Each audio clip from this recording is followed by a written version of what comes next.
जय हिंद। आज हम एनालाइज करने वाले पीआई इंडस्ट्रीज़ लिमिटेड को। Pi means pesticides of India limited. जैसा कि नाम से ही पता चल रहा है आपको कि ये एक एग्रो केमिकल्स के बिजनेस में है। कंपनी जो स्टार्ट हुई थी 1946 में स्टार्ट हुई थी। पीपी सिंगल इसके फाउंडर पर्सन है और उन्होंने जो है केमिस्ट्री में गोल्ड मेडलिस्ट किया था इलाहाबाद यूनिवर्सिटी से। उसके बाद इन्होंने जो हरित क्रांति इंडिया में आई थी, ग्रीन रेवोल्यूशन, उसमें भी इनका काफ़ी बड़ा योगदान रहा है। और इन्होंने जो ये फाउंड किया था, एक मेवार ऑयल्स के नाम से स्टार्ट किया था इस कंपनी को। उदयपुर में, राजस्थान में पड़ता है उदयपुर, जो कि महाराणा प्रताप का इलाका है। वहाँ से स्टार्ट किया था। उस इलाका को मेवाड़ कहते हैं, इसलिए मेवाड़ ऑयल्स के नाम से उन्होंने स्टार्ट किया था। और उसके बाद इस कंपनी को आगे चल कर रीनेम कर दिया गया पीआई इंडस्ट्रीज़ के नाम से, पेस्टिसाइड्स ऑफ इंडिया। देखिए, ये जो कंपनी है, जो लोकल और ग्लोबल दोनों मार्केट्स में अपना बिजनेस कर रही है। अगर हम इंडिया में इसका के प्रेजेंस की अगर बात करें तो देखिए, इस कंपनी के पास 3,000 प्लस एम्प्लॉयज़ हैं। और इसमें जो है 10,000 प्लस चैनल पार्टनर्स हैं। इसके पास लगभग 1 लाख रिटेलर्स हैं। और ये जो आप मैप में देख पा रहे हैं, जो येलो कलर का डॉट मिल रहा है, वो उदयपुर में इसका रजिस्टर्ड ऑफिस है। और हरियाणा में जो रेड कलर का डॉट दिख रहा है, वो कॉरपोरेट ऑफिस है। इसके अलावा जो रिसर्च मैन्युफैक्चरिंग यूनिट्स हैं, वो ग्रीन कलर में आप गुजरात में देख रहे हैं, वहाँ पे हैं। और रिसर्च एंड डेवलपमेंट सेंटर्स तो ऑल ओवर द इंडिया है। इसके अलावा अगर हम बात करें इसकी ग्लोबल प्रेजेंस की, तो ये कंपनी के जो 6 कॉन्टिनेंट्स के अंदर, 6 महाद्वीपों के अंदर काम कर रही है, 30 कंट्रीज़ के अंदर काम करती है। 4 ग्लोबल ऑफिसेज हैं। 4 ग्लोबल ऑफिसेज जो आप यहाँ पे येलो डॉट में देख रहे हैं, जैसे कि इंडिया देख रहे हैं, चाइना देख रहे हैं, जापान देख रहे हैं, और एक जर्मनी देख रहे हैं यूरोप के अंदर। तो ये 4 ग्लोबल ऑफिसेज हैं। और ये कंपनी जो है पेस्टिसाइड्स में काम करती है। मैं इसको अगर आपके प्रोडक्ट्स को दिखाऊं कि ये प्रोडक्ट्स क्या क्या बना सकती है, तो इंसेक्टिसाइड्स बनाती है, कीटनाशक जो बनाती है। उसमें देखिए इतनी सारी कैटेगरीज़ हैं। ये केमिकल और इसके जो प्रोडक्ट नेम्स हैं, इसके अंदर हम नहीं जाएंगे, लेकिन इसके बाद फंजीसाइड्स बनाती है, हर्बिसाइड्स बनाती है। तो इस तरह का इसका बिज़नेस है, जो कि ये इंडिया में अपने किसानों को देती है। इसके अलावा ये फॉरेन्स में भी इसको एक्सपोर्ट करती है। मैंने इसकी बैलेंस शीट को आप लोगों के लिए समराइज़ करने का प्लान किया है। मैं आपको पूरा इसका स्क्रीनर.इन पे इसका पहले टेक्निकल्स बता देता हूँ। जो कंपनी है, मार्केट कैप इसका 32,000 करोड़ का है, 32,737 करोड़ का। मतलब कि ये एक मिड कैप कंपनी है। और इसका जो हाई और लो है इस साल का, वो देखिए 970 और 2200, और अभी जो करंट है 2200 के आसपास ही ट्रेड कर रहा है। मतलब अभी काफ़ी हाई पे ट्रेड कर रहा है वैसे तो ये। बट इसको, इसकी बुक वैल्यू तो 173 ही है, लेकिन ये बुक वैल्यू से काफ़ी ऊपर ट्रेड कर रहा है। और इसकी जो आर है वो काफ़ी इंप्रेसिव है, 23% की है। और जो डेट है वो सिर्फ 500 करोड़ का डेट है इसके ऊपर। और डेट टू इक्विटी रेशियो भी कोई ज़्यादा नहीं है, 0.2% का है। वो भी इसी फाइनेंशियल ईयर में 0.2% का हुआ है। अदरवाइज़ पहले ये था 0.02% का। मतलब बहुत कम डेट था इसके ऊपर। इस फाइनेंशियल ईयर में थोड़ा इन्होंने डेट लिया है। क्यों लिया है, मैं इसी वीडियो में थोड़ा आगे आपको समराइज़ करूँगा और बताऊंगा इसके बारे में। देखिए, चार्ट पे अगर हम इसको देखते हैं, तो मार्च में जब लॉकडाउन शुरू हुआ था, उसके बाद से ये कंपनी ने काफ़ी अच्छा प्रोग्रेस कर लिया है।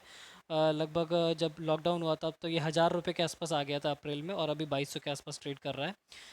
रीज़न आप जानते हैं, क्योंकि फंडामेंटली स्ट्रॉन्ग कंपनी है। लेकिन इसका एक रिसेंटली एक न्यूज़ आई है, जिसमें कि प्रोमोटर्स ने अपनी होल्डिंग को बेचा है। मतलब 4.2% स्टेक प्रोमोटर्स ने अपना बेच दिया है अभी सितंबर में, रिसेंटली सितंबर 2020 में। तो ये एक मुझे काफ़ी नेगेटिव न्यूज़ लगी इस कंपनी के बारे में। अदरवाइज़ ये कंपनी फंडामेंटली स्ट्रॉन्ग कंपनी नज़र आती है। और देखिए, इसके अगर पीयर्स की बात करें हम, तो रेलिस इंडिया हो गया, भारत रसायन हो गया, धनुका एग्रीटेक, इन सब के साथ इसका कंपटीशन है। लेकिन ये काफ़ी ए क्लास कंपनी है, जिसके बारे में हम आगे चल के डिस्कस करने वाले हैं। तो देखिए, अगर हम प्रॉफिट एंड लॉस की बात करें, तो फाइनेंशियल ईयर 2020 में जो उसका प्रॉफिट है वो 614 करोड़ का है। और इसके पहले प्रीवियस फाइनेंशियल ईयर में 538 करोड़ का था, जो कि लगातार आप देख रहे हैं कि बढ़ता ही जा रहा है। और जो बढ़ रहा है वो एक अच्छा साइन होता है किसी भी कंपनी के लिए। तो नेट प्रॉफिट आप देख रहे हैं, जो हमने पहले देखा वो प्रॉफिट बिफोर टैक्स था, और नेट प्रॉफिट जो आफ्टर टैक्स है वो 450 करोड़ का है। और तो इस तरह से ये इसका प्रॉफिट बढ़ रहा है। अगर हम इसकी बैलेंस शीट की बात करें, तो इसकी जो इक्विटी है वो देखिए 14 करके जो इक्विटी है, वो काफ़ी कांस्टेंट बनी हुई है, जो कि फंडामेंटली स्ट्रॉन्ग कंपनी के लिए एक मेजर साइन होता है। ये जो इसका शेयर कैपिटल है वो डाइल्यूट नहीं हुआ है, यानी कंपनी के जो प्रोमोटर्स हैं उनकी स्वामित्व इस कंपनी में बना हुआ है। रिजर्व्स की बात करें तो रिजर्व्स लगातार बढ़ रहा है। देखिए, अगर ये हम 2018 में बात करें तो 1900 का रिजर्व था, जो कि 2019 में 2200 और मार्च 2020 में 2600 करोड़ का रिजर्व्स है इनके पास। यानी इनके पास कैश की भी ऐसा कुछ प्रॉब्लम नहीं है, रिजर्व्स एंड सरप्लस में काफ़ी अमाउंट पड़ा हुआ है।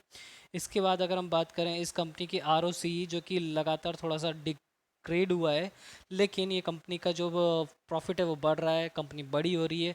इस हिसाब से रिटर्न ऑन कैपिटल इक्विटी के ऊपर जो रिटर्न है वो थोड़ा सा कम है, लेकिन फिर भी 23% भी एक अच्छा अमाउंट बोला जाएगा। इसके अलावा देखिए, प्रोमोटर होल्डिंग जो मैं बात कर रहा था अभी रिसेंटली जून 2020 में प्रोमोटर का होल्डिंग था 51% का, जून 2020 में। और सितंबर 2020 में देखिए, इसका जो प्रोमोटर होल्डिंग हो गया है 46.75 है। इसके प्रोमोटर्स को अगर आप देखेंगे तो इसके प्रोमोटर हैं मयंक सिंघल, जो कि इस वक्त इस कंपनी में वाइस चेयरमैन है और मैनेजिंग डायरेक्टर भी हैं। और उनकी मदर है मधु सिंघल, जिन्होंने भी अपना स्टेक, देखिए आप कंपेयर कीजिए जून में और उसके बाद कंपेयर कीजिए सितंबर में, तो मयंक साहब के पास जून में 23%, 23.19% की होल्डिंग थी, जो उन्होंने 21.11 पे कर दिए। मधु सिंघल जिनके पास 15.61 की थी, उन्होंने 14.21 कर दिए। पूजा सिंघल जो कि इनकी सिस्टर है मयंक सिंघल की, उन्होंने कम कर दिए। इनकी मदर ने मधु सिंघल ने कम किए। सलील सिंघल जो इनके फादर है मयंक सिंघल के, यानी कंपनी जो फैमिली है, फैमिली ने सभी ने अपना स्टेक बेचा है इसके अंदर। अब वैसे कंपनी फंडामेंटली स्ट्रांग है, लेकिन ये क्यों बेच रही है मैं आपको इस रीज़न भी बताऊंगा, शायद जो वो हो सकता है, हालांकि ये एक ऑफिशियल नहीं है, लेकिन अभी क्योंकि रिसेंटली ऐसा इन्होंने बेचा है, ऐसा मार्केट में अजम्पशंस हो सकते हैं। ऑफिशियल न्यूज़ कंपनी ने कुछ भी डिक्लेयर नहीं किया है कि क्यों इन्होंने बेचा है, बट जो रीजंस हो सकते हैं, पॉसिबल रीजंस हो सकते हैं, मैं आपको बताने वाला हूँ इसी वीडियो के अंदर। क्योंकि इन्होंने क्या है कि अभी कुछ एक्विजिशंस किए हैं। एक जो कंपनी है जिसको एक्वायर किया है इन्होंने, उसका नाम है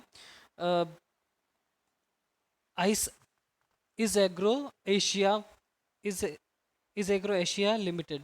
उसका जो अभी दिसंबर 27 दिसंबर 2019 को इन्होंने उसका एक्वायर किया है। और उसका जो प्रॉफिट था उस पीरियड में, यानी 3 महीने के अंदर, दिसंबर से 31 मार्च के बीच में, वो 137 मिलियन था रुपीज़ में। तो मतलब 13 करोड़ के आसपास का उसका प्रॉफिट था 3 महीने के अंदर। इसके अलावा जो इनके पास और भी सब्सिडरीज कंपनीज हैं, मतलब जो कि फुली 100% स्टेक ओन करते हैं, जैसे कि pi life science and research centre, जो कि उदयपुर में इनका जो रिसर्च सेंटर है, उस वो एक कंपनी को इन्होंने बनाया हुआ है पीआई लाइफ साइंस के नाम से, और उसका 100% स्टेक इन्हीं के पास है, वो भी प्रॉफिटेबल कंपनी है। इसके अलावा जो बात करते हैं अगर हम इनके और जो कंपनीज हैं, जैसे कि पीआई जापान करके एक कंपनी है, pi LL finance and investment limited है, इस एग्रो एशिया जो अभी रिसेंटली एक्वायर किया है इन्होंने। इसके अलावा एक जीवार्गो करके, जीव अग्रो करके इन्होंने एक रिसेंटली कंपनी बिल्ड की है, जो कि अभी एनसीएलटी में अप्रूवल के लिए पेंडिंग है। वो इसलिए बनाई है क्योंकि जो इस एग्रो इन्होंने अभी अभी एक्वायर की है कंपनी, उसको जो है उसका डोमेस्टिक जो बिज़नेस है वो जीवाग्रो करके जो नई कंपनी बनाई है वो हैंडल करेगी। और इस एग्रो का जो फॉरेन एक्सपोर्ट्स हैं वो जो है खुद इस एग्रो के अंदर ही ये करने वाले हैं। इसके अलावा दो कंपनीज हैं जो कि ये कुछ कुछ मतलब जॉइंट वेंचर में इसको ऑन करते हैं, क्योंकि एक का नाम है पी आई कुमाई करके, जो कि जापानीज़ कंपनी है जिसका 50% स्टेक इन्हीं के पास है। और एक और जापानीज़ कंपनी है सोलिनोस एग्रो साइंस लिमिटेड के नाम से, जिसका भी 49% स्टेक ये लोग ओन करते हैं। तो एक्चुअल में जो ये कंपनी है इसका फ्यूचर फंड ग्रोथ अच्छा दिख रहा है, क्योंकि बिजनेस देखिए, अभी जो इंडिया इंडिया की पॉपुलेशन बढ़ रही है, वर्ल्ड पॉपुलेशन बढ़ रही है, तो उस हिसाब से जो हमारा क्रॉप्स है उसकी ज़रूरत भी बढ़ने वाली है। और देखिए, आज की तारीख में खेती करना एक मुश्किल काम है, क्योंकि पानी की कमी है। पानी हार्वेस्ट करना होता है, किसानों को पेस्टिसाइड्स की उनकी ज़रूरत है। तो मेरा कहने का मतलब है कि इनके प्रोडक्ट्स की डिमांड अभी भी बढ़ने वाली है, ना केवल इंडिया में, वर्ल्ड वाइड बढ़ने वाली है। चाइना एक इनका काफ़ी ज़्यादा इंपोर्ट करता है, इसके अलावा भी बाहर के जो कंट्रीज़ हैं वहाँ पे भी इनका सामान काफ़ी हद तक एक्सपोर्ट किया जाता है। तो फ्यूचर काफ़ी अच्छा है, पाइपलाइन में काफ़ी सारे ऑर्डर्स हैं। लेकिन एक ही मुझे बात अच्छी नहीं लगी इनकी, वो था कि प्रोमोटर्स ने अपनी होल्डिंग को डाइल्यूट किया है यहाँ पे, जो कि मैंने आपको यहाँ पे शो किया ही था। अदरवाइज़ इसका प्रॉफिट बढ़ रहा है, आरओसी अच्छा है इसका, बैलेंस शीट पे मुझे कंपनी स्ट्रांग नज़र आ रही है। बट इसका ये जो प्रोमोटर होल्डिंग सेल किया है इन्होंने, वो एक अभी भी, क्यों इन्होंने किया है, क्या रीज़न है, क्योंकि अभी हाई वैल्यूएशन पे ही ट्रेड कर रही है कंपनी। अगर देखा जाए तो इसका जो पी है वो काफ़ी हाई है, बुक वैल्यू से काफ़ी ऊपर ट्रेड कर रही है। तो हो सकता है प्रमोटर्स ने अपना इसी वजह से बेचा हो, या फिर जो एक्विजिशंस किए हैं, या फिर कोविड-19 का जो अभी लॉकडाउन का पीरियड चला था उसमें कुछ लॉसेस को कवर करने के लिए किया है। सो ये सब गेसेस हैं, बट इसके अलावा मैंने जो आपको फाइनेंशियल ईयर 2020 का जो इस वीडियो में समराइज़ किया है। अगर ये वीडियो आपको अच्छा लगा है और इस तरह की वीडियोस आप और भी कंपनीज़ के बारे में जानना चाहते हैं तो मेरे चैनल को सब्सक्राइब कर सकते हैं। मैं और भी कंपनीज़ के बारे में इस तरह से बैलेंस शीट्स को एनालाइज करता हूँ हर साल की, और उसको समराइज़ करके आप लोगों के सामने लाता रहता हूँ। For now, thank you, bye bye.